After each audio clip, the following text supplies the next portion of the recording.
एक मेरी video viral हुई थी बहुत ज़्यादा, रेनबो पूरी की। ரெயின்போ பூரி 3 प्रकार की एक ही पूरी।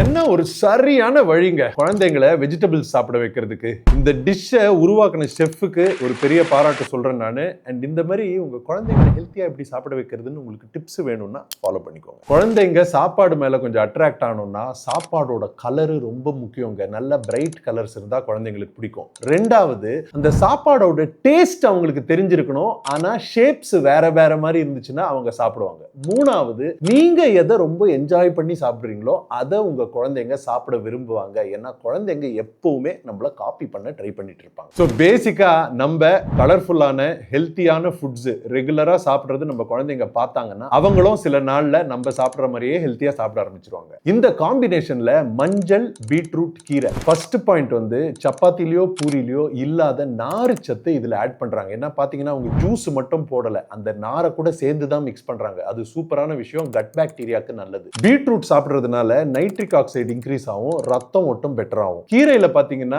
அயர்ன் இருக்கு, நிறைய சிறுஊட்டு சத்துகள் இருக்கு. சோ இது ஒரு சூப்பரான காம்பினேஷன் உங்க குழந்தைக்கு கொடுக்கிறது. இதை நம்ம தெரிஞ்சுக்கணும். குழந்தைங்க நம்மளை விட கொஞ்சம் அதிகமான கொழுப்பு சாப்பிடலாங்க. சோ உங்க குழந்தைக்கு நீங்க வெயிட் கெயின் பண்ண பாக்குறீங்க, இல்ல வெயிட்டை மெயின்டைன் பண்ண பாக்குறீங்கன்னா கேலரி பேலன்ஸ்ல பூரியா கூட இதை நம்ம கொடுக்கலாம். ஆனா உங்க குழந்தை ஏற்கனவே ஓவர் வெயிட்டா இருக்கு, அதுக்கு நீங்க வெயிட் கம்மி பண்ண பாக்குறீங்கன்னா இதை நீங்க சப்பாத்தியா பண்ணலாம், இல்ல பூரியா பண்ணீங்கன்னா ஏர் ஃப்ரையர்ல பண்ணி கம்மி கேலரிஸ்ல பண்ணி கொடுங்க. உங்க வீட்ல இந்த மாதிரி ஏதாவது எக்ஸைட்டிங்கான டிஷ்ஷஸ் பண்ணி நீங்க குழந்தைங்களுக்கு கொடுப்பீங்களா? அது என்னன்றது கீழே கமெண்ட்ஸ்ல போடுங்க. அண்ட் இந்த வீடியோ உங்களுக்கு யூஸ்ஃபுல்லா இருந்துச்சுன்னா இதை ரீபோஸ்ட் பண்ணிட்டு உங்க ஃப்ரெண்ட்ஸ் யார் யார் பேரண்ட்ஸ் இருக்காங்களோ அவங்களுக்கு ஷேர் பண்ணுங்க.